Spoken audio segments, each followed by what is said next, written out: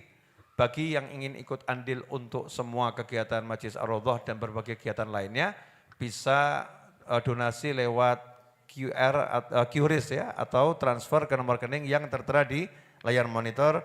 Saya hanya bisa mengucapkan jazakumullah khairul jaza atas semua partisipasinya dalam bentuk apapun.